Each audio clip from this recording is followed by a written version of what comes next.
Hello, my name is Chad Lee, and I am here to present to you about my proposal for my qualitative dissertation study about gender roles in education. I'm actually currently at an education conference in Chicago, Illinois, where I've been learning about different types of technology and how to use those in a classroom. Um, so so I teach at the Macaulay School in Chattanooga, Tennessee, which is an all boys private school that has day students and boarders.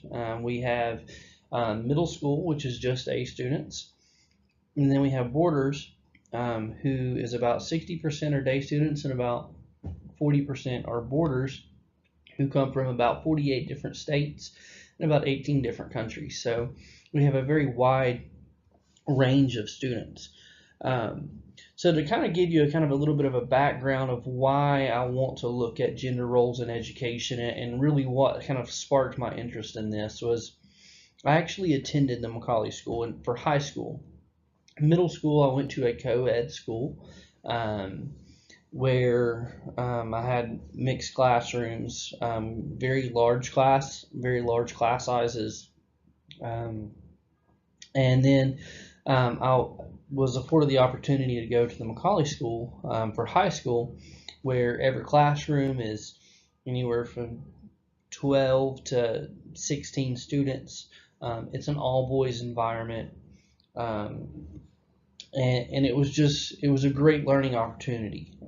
It was something that I needed. Um, after graduating, I after graduating college and getting into the educational field, my first 5 years of teaching was at a co-ed school.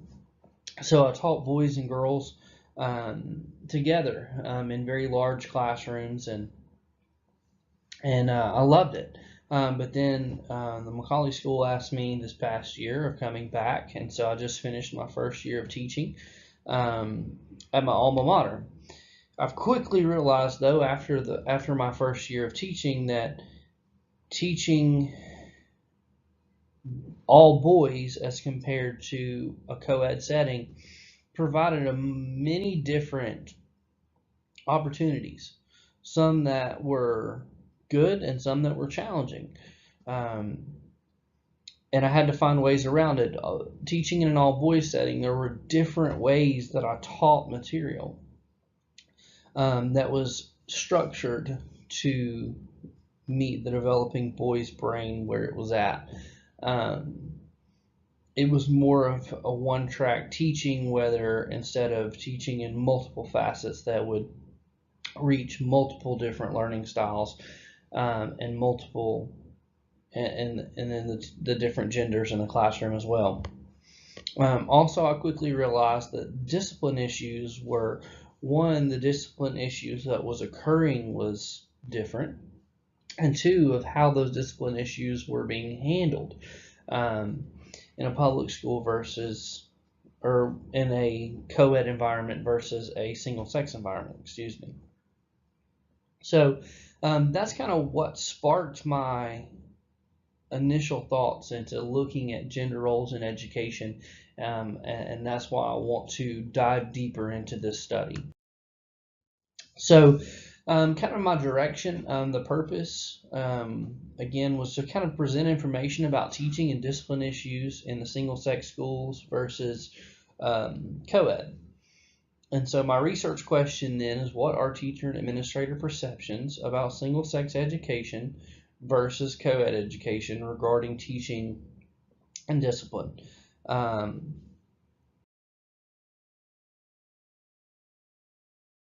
Building that framework, I'm going off of the gender theory theoretical framework, which looks at the differences of gender in relation to education. Excuse me. And this theory intends to show if gender plays a role in education, and if so, if that role is a positive role or if it's a negative role, whether that is doing something good, or is it not helping build the whole child.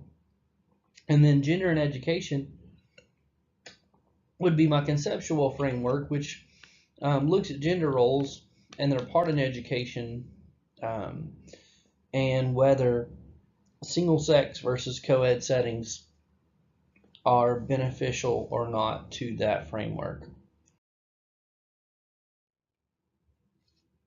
So my research type is phenomenological, and these studies use a variety of methods to research a small group about a topic.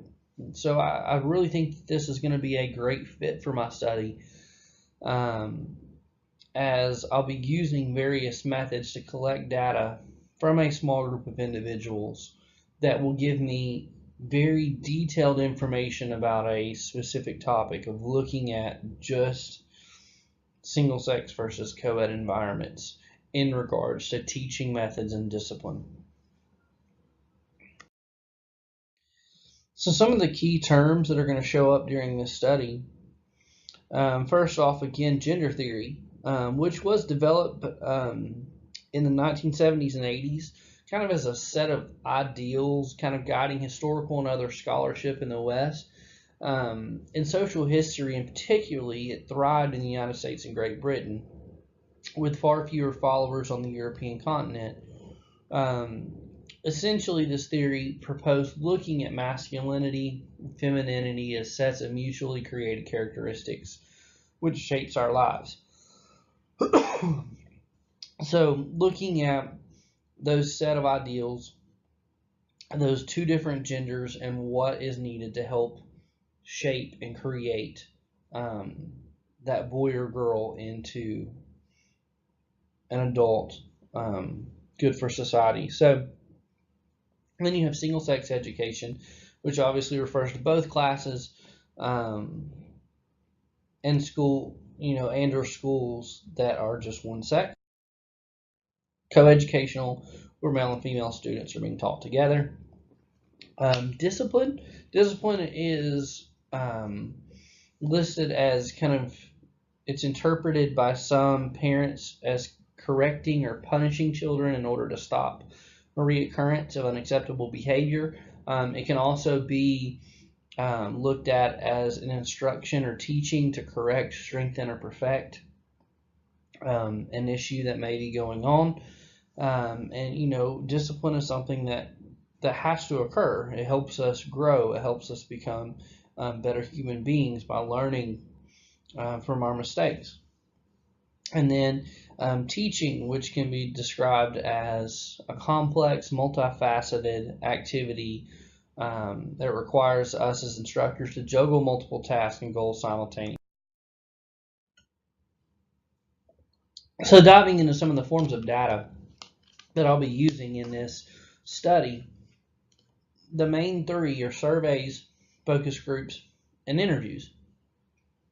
So surveys will be the first thing that's given, and that will kind of help provide the basic information for where the rest of the study is going to go. The survey will be given electronically to the participants of the study, who will then take the survey, and it will have questions regarding teaching and discipline in multiple different areas, and how different situations are handled. And that information will then be put into a spreadsheet through open coding. I'll be able to compare, I'll be able to show the answers, and through axial coding, I'll be able to start seeing if there's any connections there, and comparing the survey answers in the individual surveys and the surveys from all of the participants, and comparing and seeing if there are some basic connections that I can begin to pull out and then use in the focus group setting. So the focus groups is the second form of data that will be used, where focus groups will be held to kind of gather information from participants and ask deeper questions that were sparked during the answers of the survey. And these questions, or the focus groups, will then allow teachers to kind of bounce off of each other, and kind of be able to, something one says may spark a story that another one wants to share. These focus groups will be videotaped and again, open coding in the beginning, but then that will help us begin to then look for more connections through axial coding, and then at the end maybe even some selection coding that can help us identify the core variables that are needed to be addressed, and those core variables that continue to show up can then be further stressed in the third part of the data collection, which is the interviews. These interviews will also be videotaped, and allow the researcher to ask more individualized questions of not only clarification of things that have happened or things that have been said in the surveys and the focus groups, but also being able to go deeper with each individual as well, and asking about their personal perspective on what they've seen in the classroom and what they believe works and does not work in education. These, again, in the beginning, all of that data will be transcribed, and that will be more of an open coding, and then axial coding will help begin to make those further connections and then deem what's relevant and irrelevant, and get rid of what's irrelevant and focus on the relevant information that is being found in the study. Some of the techniques and methods that are going to be used in this study. So first off, peer debriefing, which provides some dependability to the study, where after meeting with the individuals, the information that they presented will then be discussed with them to make sure that the researcher, to make sure I really understand what they meant by what they said, and make sure their body language, I understand what they meant, and just kind of going back over the information with them and the data with them, and making sure that they communicated clearly what they really wanted to communicate. Triangulation provides some credibility to the study, as in using at least 3 pieces of data, with the interviews, the focus groups, and the surveys, that are all being given and compared together through a selection coding process, to provide further credibility for the study. Member checks, checking credentials, backgrounds, all of that kind of stuff of the participants of the study. Kind of just provide some confirmability to what we're looking at. Detailed descriptions of the context. This will be some detailed transcriptions of everything that's being said in the interviews and the focus groups, and put into detailed description, so we can then go back and look at it, and that's would be part of the transferability of the study. And then lastly, the reflexivity, which provides, again, credibility, where the researcher will provide some more information, some more in-depth information about himself and the study, and that will be provided to the reader at the beginning of the analysis. So the method: before participants, teachers and administrators picked from private schools in the Chattanooga area that either currently work in either single-sex or co-ed environment, but have taught in both settings. Some of the limitations and delimitations we can look at in this study. First off, some of the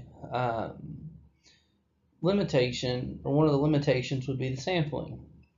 And this is a limitation because we are limiting it to 4 participants and to a population of just private schools. So trying to do this to kind of eliminate some of the extraneous variables that could come up in the study, and look at just a small sample. I'll also list this small population of sampling as a strength, because it does help us focus the study and get rid of some of the extraneous variables, while still allowing various different viewpoints to be presented in the study. One of the delimitations, though, would be both genders are included. I believe it's necessary to kind of see, does single sex work for males? Does it work for females? Does it work for both? Does it work for neither? and look at the differences that may be presented from people that have worked in various different environments.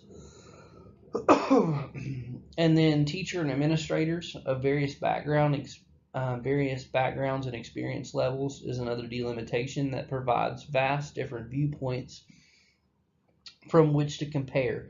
So, kind of going back over some of the information, I'm looking at doing a qualitative study on teacher perceptions and teachers' viewpoints on how they teach in the classroom, how they present material. Is it different in a single-sex environment versus a co-ed environment? And also the discipline issues. Is there a difference in the discipline issues that occur and in how we handle discipline? Is it different in the two different settings? And if so, why? And dive further into that information. I would love to eventually be able to take this data and go deeper with it and see if there's a correlation, if there is things that stick out with single-sex education. Where can we further go with that? Is that something that schools need to further look into, whether it is having more single-sex school opportunities, or even is there some certain subjects that may benefit from being a single-sex environment?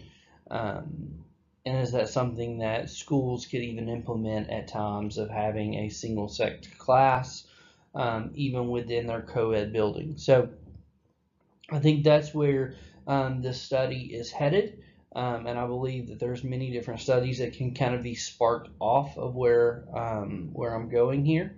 And I appreciate each of you for listening to everything I've had to say today, and I hope you have a great rest of your summer. Thank you.